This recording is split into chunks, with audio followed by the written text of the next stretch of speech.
ఇబ్బంది లేదు. కానీ ఒక పౌరుడిగా నా ప్రాథమిక హక్కులకు కూడా భంగం వాటిల్లకుండా చూసుకోవాల్సిన బాధ్యత నా మీద ఉంటుంది. అందుకే పోలీస్ అధికారులు అడిగాను, ఎక్కడన్నా లిఖితపూర్వకంగా ఉందా నా లాయర్ రాకూడదని, దయచేసి ఉంటే ఇవ్వండి అన్నాను. సో వారు సంప్రదిస్తున్నారు. నేను ఇక్కడ కేవలం ఇవాళ ఏసీబీ ఆఫీస్కి వచ్చి మీకు ఏం ఇన్ఫర్మేషన్ కావాలి, ఇప్పుడు నన్ను వాళ్ళు అడుగుతున్న ఇన్ఫర్మేషన్ మొత్తం గవర్నమెంట్ దగ్గరే ఉంది. నేను తీసుకున్న నిర్ణయం ఏదన్నా ఉంటే అది మినిస్టర్గా తీసుకున్నాను, గవర్నమెంట్గా తీసుకున్నాను. అట్లాంటప్పుడు నా దగ్గర ఉన్నదని సమాచారం వారు ఏదైతే అపోహపడుతున్నారో అదంతా మీ దగ్గరనే ఉంది. ఈ వాదనంతా కూడా నేను ఆల్రెడీ కోర్టులో చెప్పాను. కోర్టు ఆల్రెడీ తీర్పు రిజర్వ్ చేసి పెట్టింది. హైకోర్టు మీద ఉన్న గౌరవంతో, చట్టాల మీద ఉన్న గౌరవంతో, రాజ్యాంగం మీద ఉన్న గౌరవంతో నేను ఇక్కడికి వచ్చానని చెప్పాను. వారు మరి ఏ కారణం చేతనో నా లాయర్ నాతో రాకూడదు అంటున్నారు. మరి ఒక పౌరుడిగా నాకు నా లాయర్ను వెంటబెట్టుకుని విచారణలో భాగస్వామ్యం చేసే అధికారం నాకు ఉందని నేను అనుకుంటున్నాను. లేదు అని వారు అంటున్నారు. భారత రాజ్యాంగం నడుస్తుందని నేను అనుకుంటున్నా.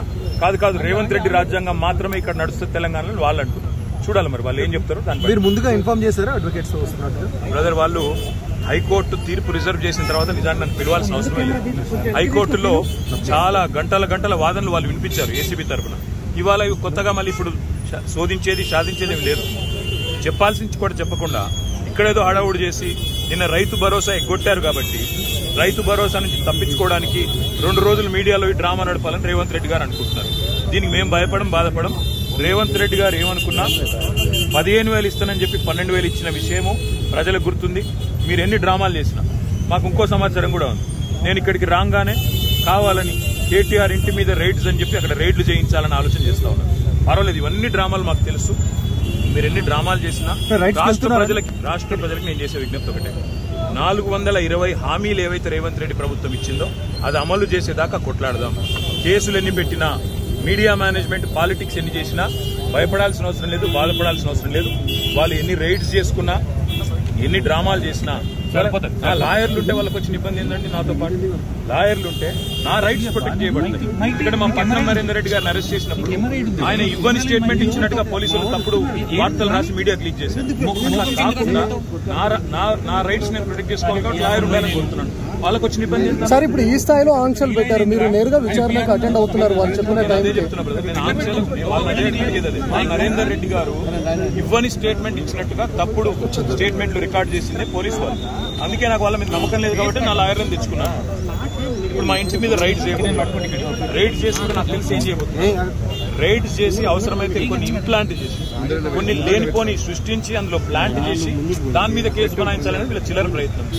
నేను చిట్టినాయుడు గారికి చెప్పేది ఒకటే, ఇవన్నీ డ్రామాలు చేసినా, ఎన్ని కథలు పడ్డా, ఎన్ని అక్రమ కేసులు పెట్టినా, నువ్వు రైతు భరోసా ఎగ్గొట్టింది ప్రజలకు తెలుసు, నువ్వు మాట తప్పింది తెలుసు, 420 హామీలు ఎత్తగొట్టింది ప్రజలకు అర్థమైంది. నువ్వెన్ని చేసుకున్నా తప్పకుండా నేను వదిలిపెట్టాం. ప్రజాక్షేత్రంలో తప్పకుండా మా హక్కుల కోసం కొట్లాడు. ఇవాళ నేను అడిగేది ఏంటంటే, మొన్న నరేందర్ రెడ్డికి జరిగింది, వాళ్ళ నాకు జరగదని గ్యారంటీ ఏంది? నరేందర్ రెడ్డి ఈయన స్టేట్మెంట్ ఇచ్చినట్టు, కన్ఫెషన్ ఇచ్చినట్టు, అనవసరంగా నా పేరు చెప్పినట్టు లేనిపోని పుకార్లు వీళ్ళే సృష్టించిన పోలీసులు మీడియాకు లీక్లు ఇచ్చారు. ఇలా నాకు కూడా అట్లే చేస్తారనేది నా డౌట్.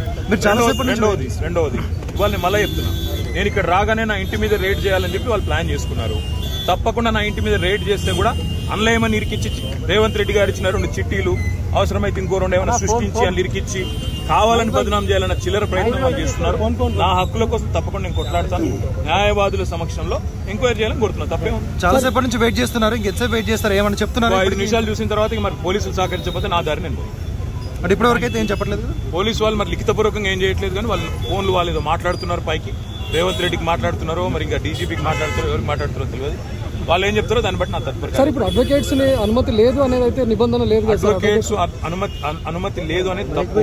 మొన్న పట్నం నరేందర్ రెడ్డి మీద ఏ కుట్ర అయితే వీళ్ళు చేసిండ్రో, ఆయన ఈయని స్టేట్మెంట్ ఇచ్చినట్టు పోలీసు వాళ్ళు ఏదైతే దొంగ స్టేట్మెంట్ సృష్టించి ఆయనను నన్ను బద్నాం చేసే ప్రయత్నం చేసిండ్రో అది జరగకూడదన్నదే నా తాపత్రయం. అందుకే లాయర్ ఉండాలని నేను కోరుతున్నా.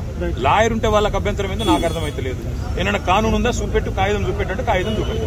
సార్, మీరు క్వశ్చన్ చేస్తే ఏం చెప్తున్నారు సార్? అడ్వకేట్స్ తీసుకొని వెళ్తాను కానీ మా ఇష్టం. ఇది ఇక్కడ భారత రాజ్యాంగం లేదు, అంబేద్కర్ రాసిన రాజ్యాంగం లేదు, అనుమల రేవంత్ రెడ్డి రాసిన రాజ్యాంగం ఉంది. మా ఇష్టం, మా జాగిరి అంటారు. ఏం చేయాలి సార్? ఉద్దేశపూర్వకంగానే మిమ్మల్ని ఇక్కడ డైవర్ట్ చేసి ఇంటి వైపు రైడ్కి వెళ్ళారు. ఇంటి మీద ఇప్పుడు రైడ్కి వెళ్ళడానికి ప్రయత్నం చేస్తున్నారు. వాళ్ళు రైడ్ చేసి కూడా మన ప్లాంట్ చేస్తారనేది నా అనుమానము. తప్పకుండా చట్టపరంగా న్యాయపరంగానే పర్లేదు. ఆల్రెడీ తీర్పు రిజర్వ్ అయ్యి ఉంది. అయినా ఈ డ్రామా చేయాల్సిన అవసరం ఏముందో పోలీసులకి. ఈవెన్ ఫామ్ హౌస్ కేసులో కూడా ఇంటి దగ్గరకు వచ్చి ఎలాంటి అనుమతులు లేకుండా వచ్చి డ్రామా చేసి అక్కడ ప్లాంట్ చేసి రేవంత్ రెడ్డి ఇచ్చిన కొన్ని ఆడ పత్రాలు పెట్టి లేదా ఇంకోటి పెట్టి కేసులు పెట్టి ఇరికేయాలన్నది వాళ్ళ తాపత్రయం. అన్నింటినీ కూడా న్యాయపరంగా ఎదుర్కొంటాం.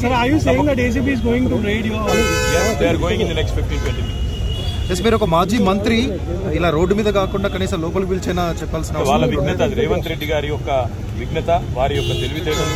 నేను సహకరించడానికి ఇక్కడికి వస్తే నన్ను కనీసం లాయర్ కావాలని కోరుతందుకు కారణం ఒకటే. మొన్ననే పట్నం నరేందర్ రెడ్డి విషయంలో వీళ్ళు చేసిన కుట్ర, రేవంత్ రెడ్డి డైరెక్షన్ ప్రకారం పట్నం నరేందర్ రెడ్డి మీద ఇవ్వని స్టేట్మెంట్ ఇచ్చినట్టు అభూత కల్పనలు సృష్టించి, ఊహాజనితమైన వార్తలు సృష్టించి బదనాం చేసే ప్రయత్నం చేసి ఆయన కన్ఫెషన్ ఇచ్చిండు. కేటీఆర్